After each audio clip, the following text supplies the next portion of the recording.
আপু, কি অবস্থা, কেমন আছো? ভালো নাই রে। মানে জীবনটা এত অতিষ্ঠ হয়ে গেছে যে আমার মনে হইতেছে আমি নিজের বাড়ি ছাইরা কোথাও চলে যেতে পারতাম, পাহাড় পর্বত সমুদ্রে, তাইলে যদি একটু ভালো লাগতো। এটা কেমন কথা বললা তুমি? নিজের বাড়ির থেকে নিজেরই চলে যেতে ইচ্ছা করতেছে। মানুষ যদি শুনে তাহলে তো হাসবে। হাসলে হাসবে, হাসি ছাড়া তো আমার কপালে আর কিছু লেখা নাই। আমার বাপ এত কষ্ট করে একটা জমির উপর 10 তলা বিল্ডিং করলো, আমি কত স্বপ্ন দেখলাম। আমি স্বপ্ন দেখলাম আমার স্বামীকে নিয়ে ওই বাড়িতে উঠবো, নিজের একটা ফ্ল্যাট থাকবে গুছানো একদম ছিমছাম। অথচ যেই মানুষগুলাকে আমি বিশ্বাস করছিলাম নিজের থেকেও বেশি, সেই মানুষগুলা বিশ্বাসঘাতকতা করে সেই ফ্ল্যাটটা, সেই বাড়িটা, 10 তলা বিল্ডিং সাদ্দাম ভাইয়ের হাতে তুলে দিল। এত বড় বেইমানি করলো আমার সাথে। ওই লোকগুলো কারা? কারা তোমার চাচাতো ভাইকে সাহায্য করছে? ওদের তো শাস্তি দেওয়া দরকার। শাস্তি ওরা কিভাবে? শাস্তি তো আমরা পাচ্ছি। তুই বুঝতে পারতেছিস ঢাকা শহরে উত্তরার মতো একটা জায়গাতে 10 তলা বিল্ডিং তোলা কি পরিমাণের কষ্টের, কতগুলা টাকা খরচ হয়েছে এখানে আমার আব্বার। অথচ এই সাদ্দাম ভাই আইসা কি করলো, সে এখন সুন্দর মতো রেডিমেড বিল্ডিং এ আরাম করতেছে। এই কষ্ট কি মানা যায়? কষ্টটা করছে আমার বাপ, সুখ নিতেছে এই সাদ্দাম ভাই। এই দুঃখ যন্ত্রণায় আমি আর আমার বাপ তো টিকতেই পারতেছি না, পাগল হয়ে যাওয়ার মতো অবস্থা আমাদের। আঙ্কেলের তো হার্ট অ্যাটাক হয়ে যায় না, এটাই অনেক। এত বড় একটা বিল্ডিং, এটা অন্য লোক এসে দখল করে নেবে, এটা ভাবা যায়? এটা কি মগের মূলক? কোন হারামি এত বড় খারাপ কাজ করছে? আমি কি তাকে চিনি? হ্যাঁ, কি বললি তুই এটা? অবশ্যই চিনোস, খুব ভালো মতো চিনোস, হারে হারে চিনোস। বদি আর ওই খোকা ভাই, এই দুই হারামি মিলা এই অপকর্মটা করছে। বলতো কেমনটা লাগে? বৌদি ভাইয়া না তোমাকে ভালোবাসতো? আমি তো শুনছি যে তোমাকে বিয়েও করতে চাইতো। এই লোক এত বড় ক্ষতি তোমার কিভাবে করলো? আমার তো মাথায় আসতেছে না। একজন প্রেমিক তার প্রেমিকার বাড়ি আরেকজনের হাতে তুলে দেয়, এই কথা তো আমি খুব কম শুনছি। আরে তো কি মনে হয় বৌদি আমার সত্যি সত্যি ভালোবাসে? জীবনেও না, ও আমাকে ভালোবাসতো না, ও প্রতারণা করছে আমার সাথে। ভালোবাসলে কেউ এমন কাজ করতে পারে? আমি তো বৌদি ভাইকে জিজ্ঞেস করব, সেই কাজটা কিভাবে করলো? এত সুন্দর সুন্দর কথা বলে আমাদেরকে, এত বিজ্ঞ বিজ্ঞ উপদেশ দেয়, আর সেই কাজটা করলো? আমি তো তারে বলবো তার মনের ভিতর হচ্ছে অন্ধকার দিয়ে ভরা। তুমি যে তারা বলবা, তারা তুমি কই পাবা? তোমার কি মনে হয় বৌদি এখন মাটিতে আছে? না, লন্ডন ফেরত এক সুন্দরীর প্রেমে সে এখন সিক্ত। সেই সুন্দরী নাকি তাকে অনেক ভালোবাসে, সেও সেই সুন্দরীকে প্রচন্ড ভালোবাসে। সে ভালোবাসায় সে এখন আর মাটিতে নেই, আসমান উঠতেছে। এই এই এই আমি ঢাকা শহরে জন্ম হয়েছি।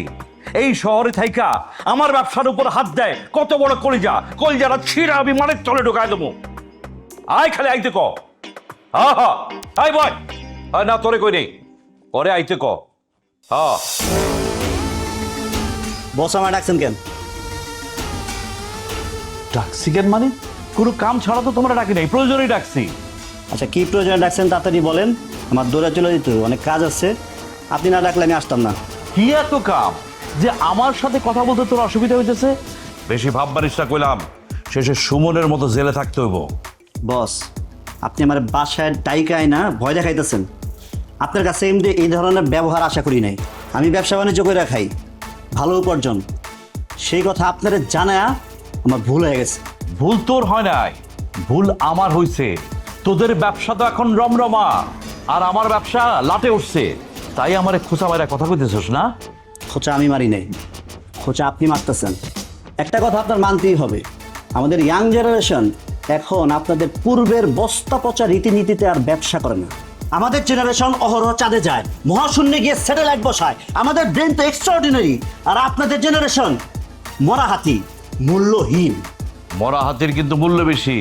গাধার মতো কথা কস, জানোস না তো কিছু, শুধু শুধু বিজ্ঞের মতো কথা বলার চেষ্টা করতেছস। আসলে তোদের জেনারেশন লেখাপড়াই করে না। সাহিত্য, অর্থনীতি, কম্পিউটার, ভূগোল, ইতিহাস, এই জেনারেশন এগুলি কিচ্ছু জানে না। আসলে তোদের জেনারেশন না 100% মুখ্য, পড়ার প্রয়োজন বোধ করে না। পড়ার প্রয়োজন নাই, আমরা এখন গুগল ব্যবহার করি, চ্যাট জিপিকে প্রশ্ন করি, উত্তর দেয়। অনর্থক পড়াশোনা করে সময় নষ্ট করবো কেন? আরে গাধা কত প্রকার, তোরে না দেখলে বোঝার কোনো উপায় ছিল না। কেমন আছো তুমি? ভালো। ভালো আছো না? শোনো না, আমাকে একটা কাজ করে দিতে হবে, মানা করতে পারবে না কিন্তু। বলো, করে দিবে? ভাবি বলছে আপনার কথা অমান্য করবো কেমনে, আমি তো বসের বাধ্যগত মানুষ।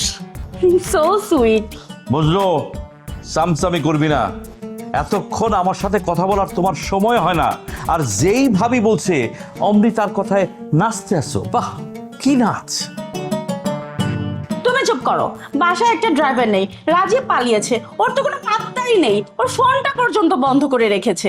আমি যে এখন বাইরে যাব, কিভাবে যাব? আমার তো একটা বিশ্বস্ত আপন মানুষ দরকার, তাই না? সেটা আমি এখন কোথায় পাবো? এই জন্য আমি মজনুকে সাথে করে নিয়ে যেতে চাচ্ছি। কোথায় যাবেন ভাবি? আমি আপনাকে ঘুরিয়ে আনবো, কোনো সমস্যা নেই। অনেকদিন আপনার বাসায় আসা হয়নি, বস ছিল না তো তাই। বস, আপনি পালিয়ে থাকবেন কেন? আপনি বাসায় থাকবেন, প্রয়োজনে আমাদের বন্ধু বান্ধব এনে আপনার বাড়ি পাহারা দিব। কোনো দরকার নাই। তুমি এখন অনেক কিছু বুঝে গেছো, তুমি আর আগের বুঝো নাই। আমি ভাবছিলাম তোমার নিয়ে একটা ব্যবসা শুরু করব, এখন দেখতেছি তুমি একটা বড় বেঈমান।